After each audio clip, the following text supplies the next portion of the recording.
mangwanani anoda kutenda Mwari wokudenga zvakare watipa mukana uno kuti tisangane zvakare munguva ino yekushumira kweshoko raMwari randisina kadzi pamusoro paro kuti kana rataurwa rinoraramisa vanhu.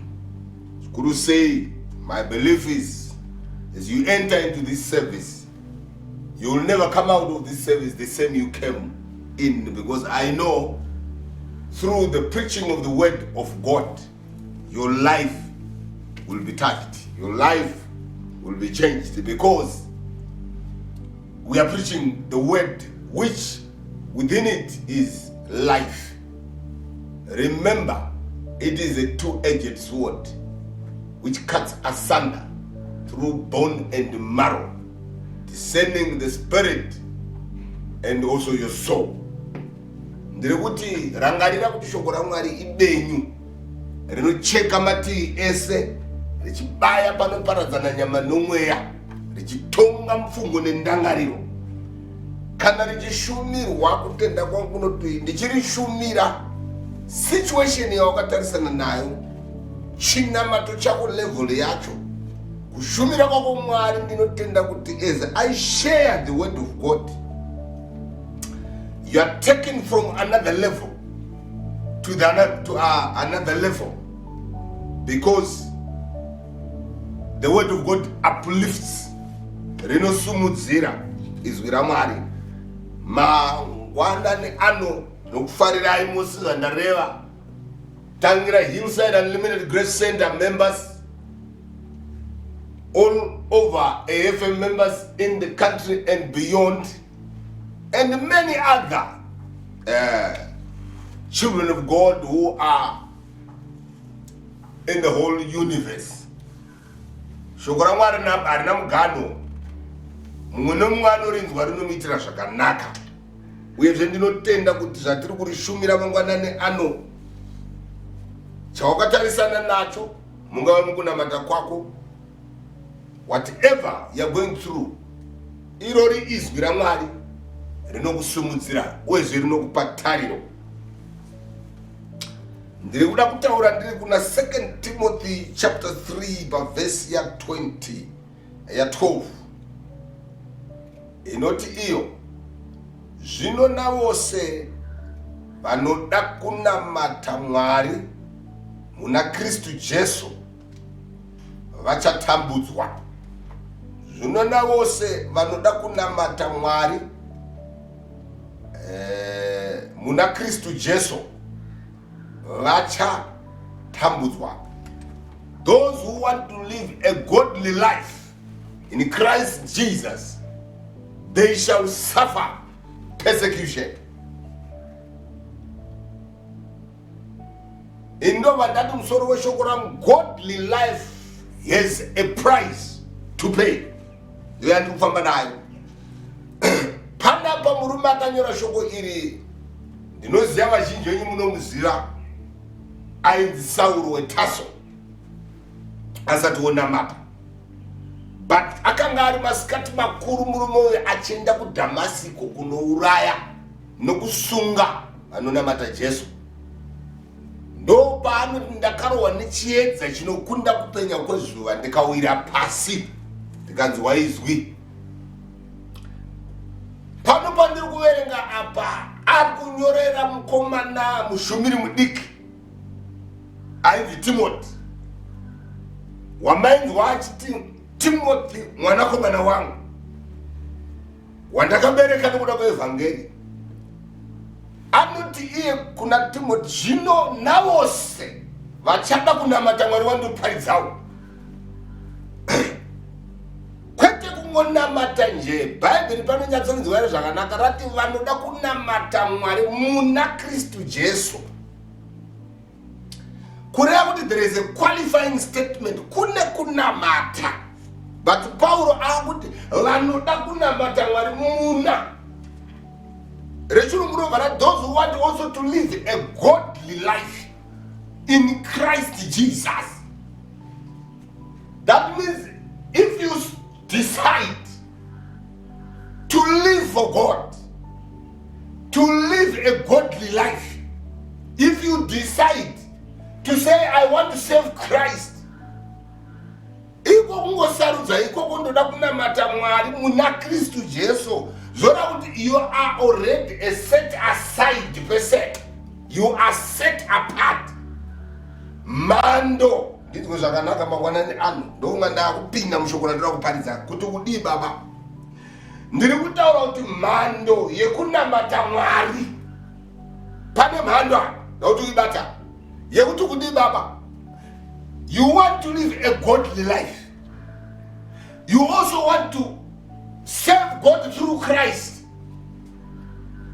Kureva kuti mhando yemunhu uyu kana asarudza zvinhu zvorudzi urwu. Bible raina nestatement yekupedzera rikati they shall suffer persecution. Who shall suffer persecution? This person who has said, I want to live a godly life. Ndinoda kunamata Mwari muna Kristu Jesu.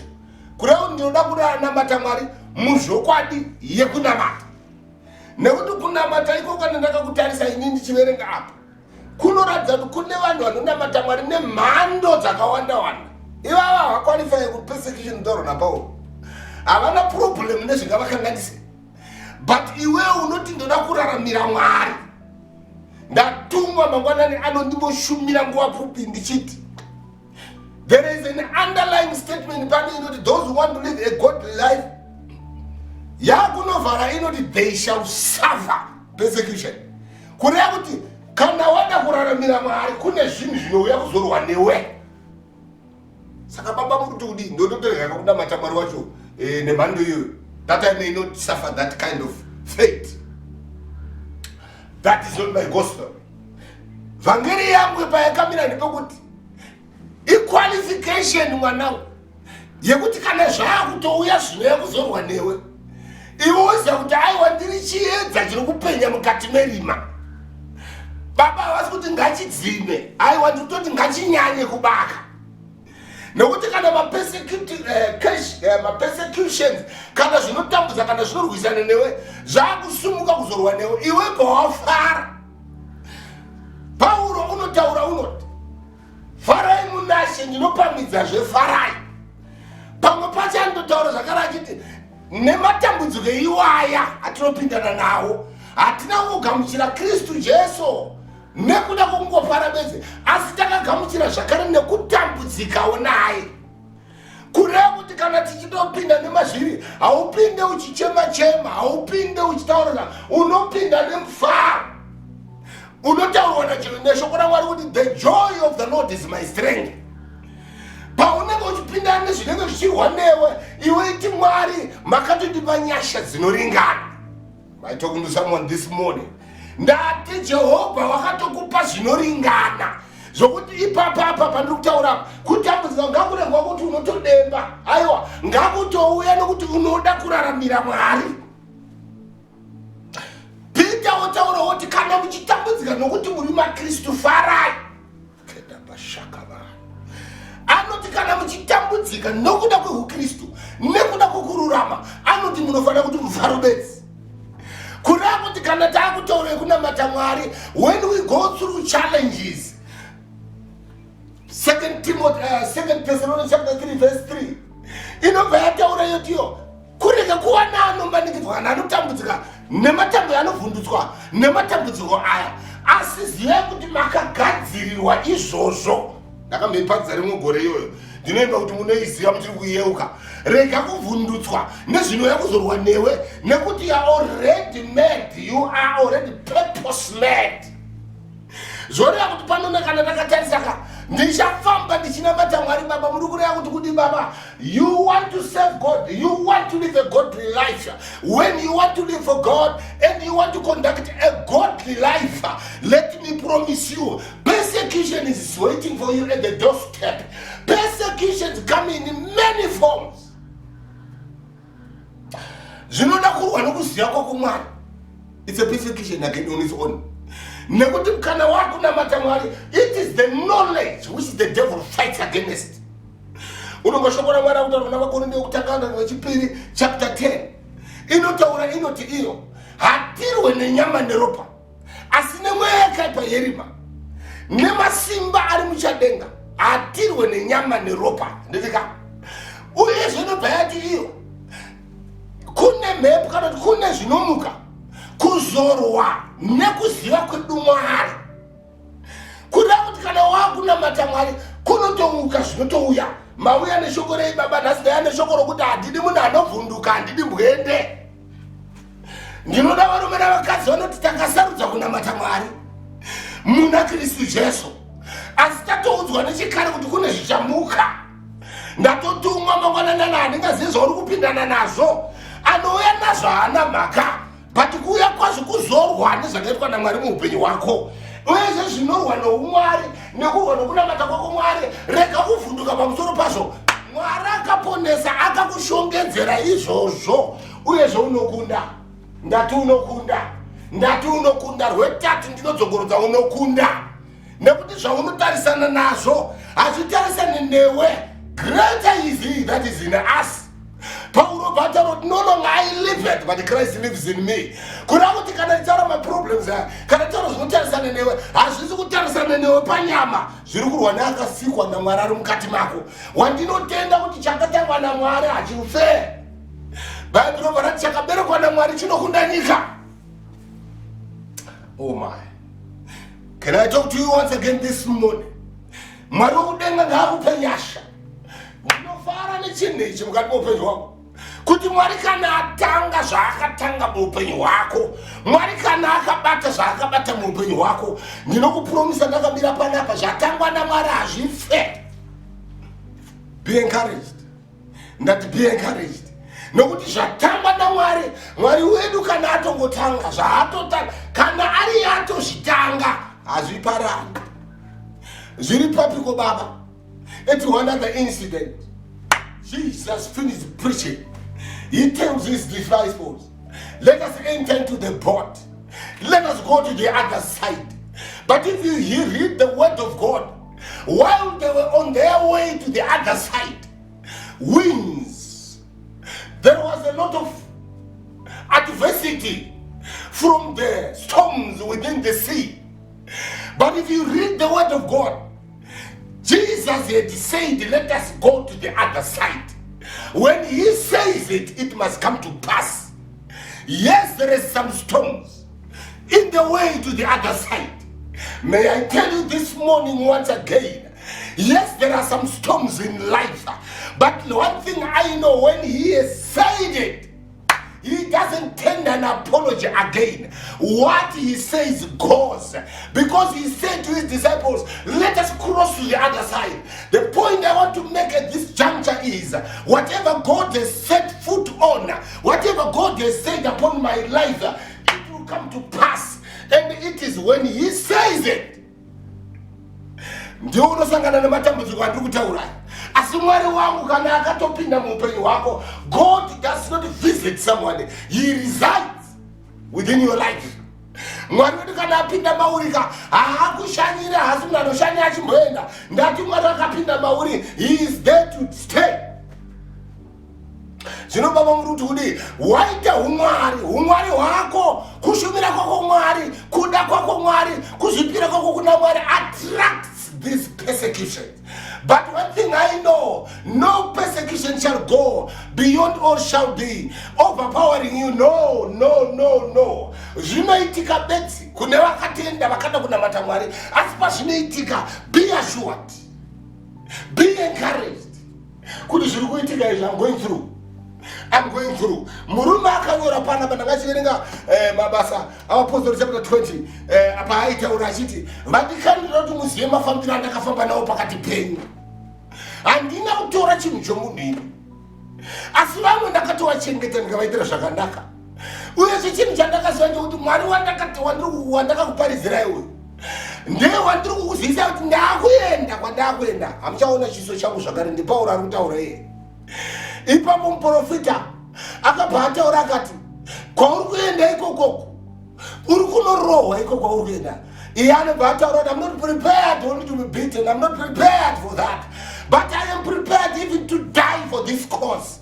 Ndiri kutaura tarira munhu uyu ipersecution yanitaura nezvayo iyi. Now ukaverenga Pauro anoti kuna vaKorinde wekutanga kana vechipiri chapter 11, anoti ndakarara nguva zhinji, ndakagara, ndakapeuka nechikepe nguva zhinji, ndakarohwa nguva zhinji, nzara nokurwara nguva zhinji. Zvoreva kuti munhu anonamata Mwari, you go through it all. You go through it all. Be encouraged today. I don't mind persecution yakwe iri kuya in what form. Inouya pakushana vanhu. It might be your man, it might be your wife, it might be relatives, it can be fellow Christians, it might be the evil spirits themselves. Whatever form of persecution which comes against your life, be encouraged once again. Atindatumwa na Mwari. Kana wada kuraramira Mwari, there is an element of persecution. Men and women who went before us. I'm saying men and women who went before us. They suffered all forms of persecution. The word of God lines them up. Ukada kuverenga shoko ra Mwari. Varume vakatitangira ava na Paulo na Peter na Johani. Name them, all of them, most of them. They went through it all because they were living a godly life. That godly life you want to live attracts. Now when it attracts this persecution, these challenges, don't give up. Don't give up. Don't give in. Don't throw in the towel. But utina Jehovah mpenyu. Arikuparidzwa nemuranda wake. Ndinobuda ndinorarama. Chandakaziva chandiri kuparidza kudai ndechekuti Mwari wangu nemauri kupindana namo ezvandapiwa shoko rekuti vanhu vari kupindana nezvavari kupindana nazvo. Uri kupindana nazvo not because you are a sinner. Uri kupindana nazvo not because you are a failure. Uri kupindana nazvo nokuda kwokuti you want to live a godly life. You want to live for God. No, but there is a price to pay. And what is that price, Baba? There is persecution. There are challenges which come. Nokuti ndikaverenga shoko raMwari kubva kuna Genesis.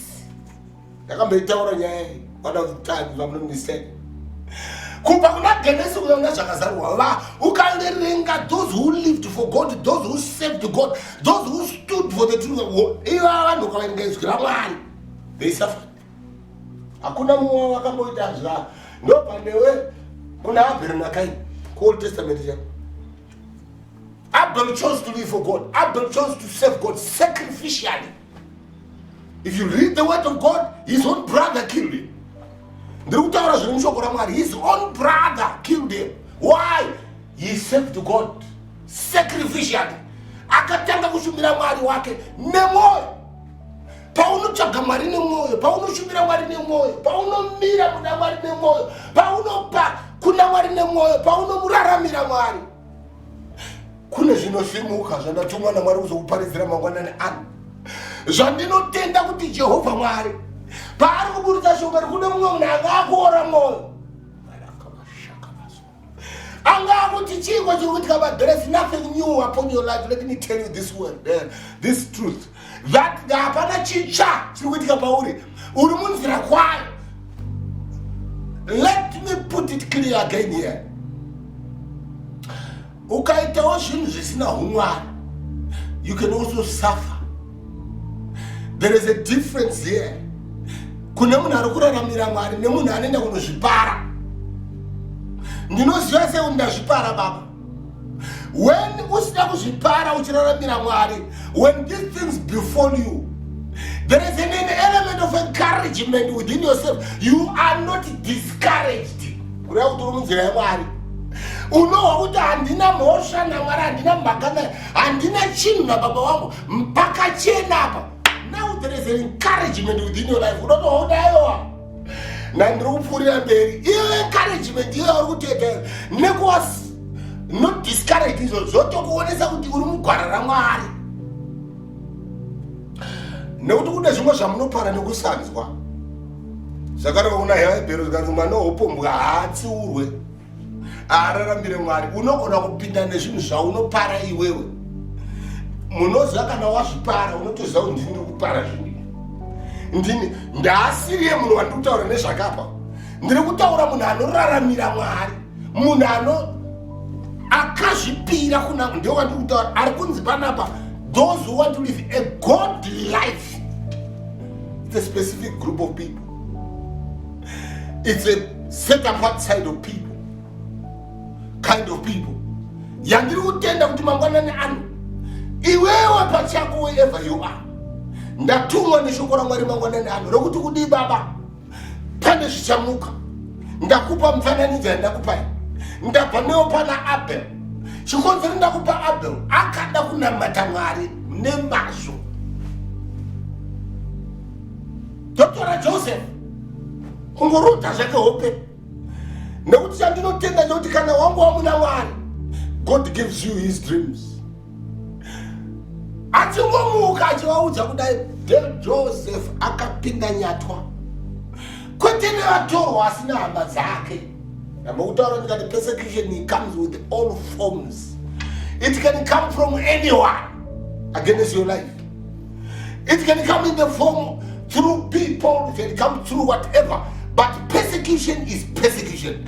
Pain is pain. Challenges is challenges. They don't. We are not saying it is brought by. It comes by anyone. Whatever form. They are not bad. Payawe na paiba. Asinu chirukuru kuiswa usiriwe. Sheza chirumukati mako. Kuda Mwari kwa unomuda nako. Kushumira Mwari kwa unomushumira nako. Ndo kurukuru kuiswa ndoda kuti mutende mune Mwari kundinzwa. Kuraramira Mwari kwa unoita kunorwiswa. Ndosho kuna Paulo arutaura pata. Randinotenda kuti kunyange vakasimuka against Joseph. Kunyange zvikasimuka against you, Joseph ndokutaura kuti was sold. But one thing I'm happy about is they sold Joseph but didn't sell the vision. They didn't sell the dream. But they sold the dreamer. But one thing I know, all things work together for good. Joseph was being transported, or he was being translated, or he was being relocated to the place of the fulfillment of his dream. It sounded like a failure when he was being sold. But what? Mwari wakangatogatsira nechekare. Kune mumwe munhu anoitwa zvakanaka naMwari pano. That all things work together for good. Izvo zviri kusunga kuzorwa newe. Pedzisira kwazvo, the glory of God is going to be manifested. Muda kuti kudii baba? Jesu ndakakutaurira zuva riya. Ari kuponesa mukadzi aibuda ropa. Ukataurirwa neshoko raMwari nemuranda uya kuti kune mwana wangu ari kurwara. Kavereka shoko raMwari kuti akaita go ahead with the business raaiita Jesu. Uya airwarirwa akadzoka akati Ishe wafa. Munhu uya mwana wangu uya. Jesu apindura achiti neurombo kuti ashaika. Anoti zvaitika nokubwinya kwaMwari kuonekwe. That the glory of God might be manifested. Muda kuti kudii baba? Zviri kuitika paupenyu hwako ndati zviri kusangana newe kukuru hwaMwari unofanira kuonekwa pazviri. Pakupedzisira iwe ugozoti I didn't know God has such great plans for me. Nokuti zvimwe zvacho zvinenge songo wakunyura zvauri kupindana nazvo. But ndatotumwa kuti pakare pari kuita sokunyungudza ipapo. Iangarira remember this truth. Mvura yakanga ichinyungudza vadzidzi ndiyo mvura Jesu yaakabva achifamba pamusoro payo.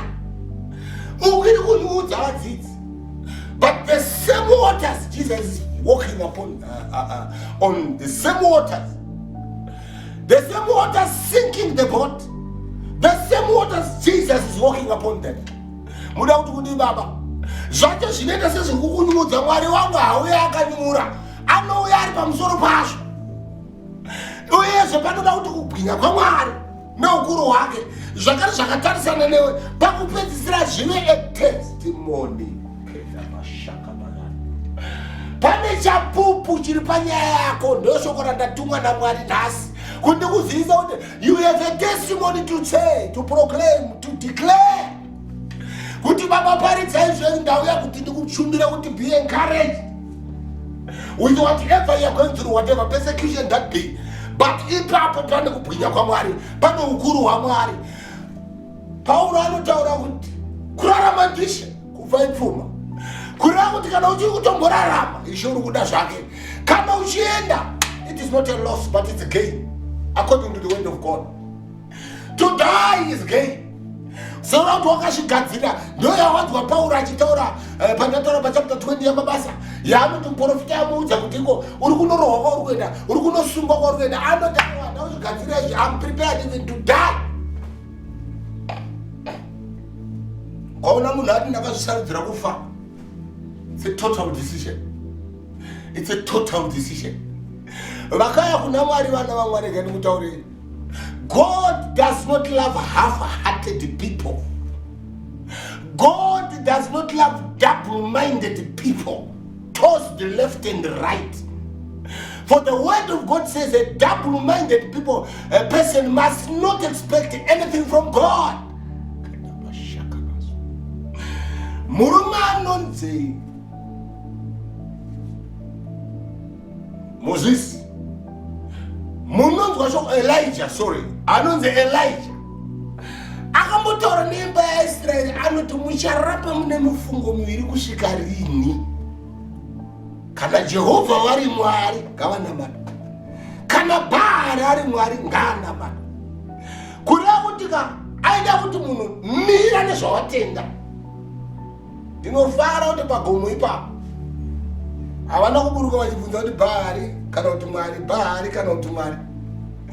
Pavakaburuka pagomo ipapo ukaverenga shoko raMwari rinoti vakaburuka vachiti Jehovha ndiye Mwari anopindura nemoto. Bhaari akadaidzwa haana kuuya. Munoda kutaura zvebaba ndati don't be double-minded kana ushumira Mwari wandoparidzawo. Uyezve kana ukasangana nezvaungasangana nazvo, don't be tossed left and right. Be decided. Be consistent. Move on towards the mark. Zvandinotenda kuti Mwari unokupa nyasha, unokukundisa, unokuitira zvakanaka. Mwari wandiri kuparidza vake asiye. Ndamira pano ndiri mushumiri wake vake asiye. My God will never forsake his own, according to his word. And I want to declare to you today, whatever you're going through, whatever which is coming against you, whatever challenge that be, persecutions of any form, I declare, my God will take you through. His grace, his presence shall go before you. Nokuti shoko raMwari iri mangwanani ano ngarive buwa yaunoti Baba pane pandiri kupfuura napo, ini ndatumwa kunditi pauri kupinda napo ipapo Mwari wangu unewe. Ndadzokorodza Mwari wangu unewe. Ndadzokorodza Mwari wangu unewe. While I'm winding my preaching this morning, those who want to live a godly life in Christ Jesus, the word of God clearly stated that they shall suffer persecution. I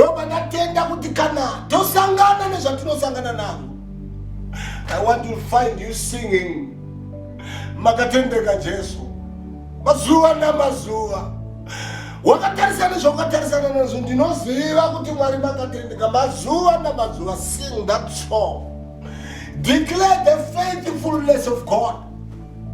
Nekuda kwokuti zvausangana nazvo kune akatendeka. Sing it, declare it. Hear the song.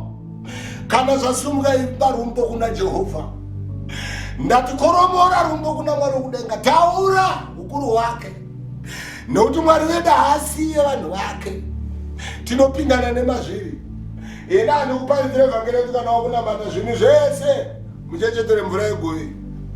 Unenge wakuwana zvakati kuti handina vhangeri yerudziro, ndinoparidza iyi yekuti kudii Baba, kunde zvinotarisana newe asi unokunda. Mwari wangu unokurwira. This is the gospel I'm preaching this morning. Mwari wangu unokukundisa. Une ramangwana raunaro muna Mwari iye. mandiri kupindana baba ndati mauri kupindana napo mune testimony, mune zvinoda kutaurwa zvikuru zvakatarisana newe pakupedzisira kubwinya kwaMwari. Ndati pakupedzisira kubwinya kwaMwari kuchaonekwa pamusoro peupenyu hwako. Mauya neshoko rei baba mangwanani, be encouraged. Don't be discouraged. Don't easily give in. Even if you don't see the way, this is what I'm preaching about.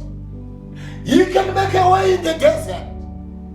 He makes ways through seas and rivers. Flooding rivers, he can make a way. Ndimwari anoita nzira pasina nzira. Ndinoti ngaakuvhurire mangwanani ano nzira. Ndati Mwari wangu ngaakuzarurire mangwanani ano nzira. As he has declared in the word of God, Revelation chapter 3, he says, I've set an open door before you. Go through it. Ndaisa mukova wakazaruka pamberi pako. Pane zvinhu zviri kuita kuti zvakavharika, ndakamira pano ndichiparidza pandiri kuparidza panapa. Mwari wangu wakuvhura. Ndati Mwari wangu wakuvhura. Ndati Mwari wangu wakuvhura. There is an open door set before you. Go through it. Kunyako pachita sepakavharika, Mwari wangu unokuzarura nyasha dzake. Nemangwanani ano Mwari ngaakunyaradza. Nemangwanani ano Mwari ngaakusimbisa. Nemangwanani ano Mwari ngavakupe nyasha dzinoringana. Pandakupedza kushumira ndichiti Jehovha vagovere mumwe nemumwe anidzwa ndichumira nyasha dzavo. Vakuitirewo zvakanaka mangwanani ano. Shungu dzangu dzinoti usaure mwoyo, usarashe mwoyo. Ndekuda kwezvawakatarisana nazvo, kune wandatumwa mangwanani ano. Asi ramba uchitenda kuti Mwari iye unondiitira zvakanaka. Mwari iye unondiitira nyasha. Mwari iye une kwaari kundiendesa. Nokuti Mwari wandinoparidza mudikane, zvaatanga anopedzesa. Zvaatanga anopedzesa. Ngaakuitire zvakanaka mangwanani ano pandakunamata. Jehovha, vasimudzire mweya wako. Vasimudzire mwoyo wako. Vasimudzire upenyu hwako. Baba, ndinokutendai mangwanani ano nokuda kwevanzwa shoko iri. Rinoti iro vanoda kunamata Mwari muna Kristu Jesu vachatambudzwa. Those who want to live a godly life in Christ Jesus, they shall suffer persecution. But beyond the persecutions, my God, there is joy awaiting them. There is victories awaiting for them. There is a healing. Kutenda kwangu noti tapfuura mune zvandinokuparidza izvi, kune zvakanaka zvakatimirira Baba. Ndavanyengeterera mangwanani ano Baba, ndavanyengeterera kereke yenu Baba. Hamuna kuiburitsira murimba kuti iparadzwe, asi makatiburitsa Baba kuti ratidze chiedza nokugona kwenyu imi Mwari. Ndavanyengeterera mangwanani ano Baba, ndavanamatira mangwanani ano Jehovha. Ndatovakumbirira Baba mangwanani ano. Pane zvavari kupfuura nemazviri Baba, kutenda kwangu kunoti kubwinya kwaMwari kuchaonekwa paupenyu hwavo. Kunaka kwaMwari kuchavaitira zvakanaka. May the love of God within their life be rekindled once again. Urambe moto kuda Mwari, urambe uchipfuta Baba, varambe vakamira panyasha idzi. Nokuti kukunda matovagovera. Ndavanyengeterera vanorwara vatorarama. Ndati vanorwara vatorarama Baba, kutenda kwangu noti vanorwara vatorarama.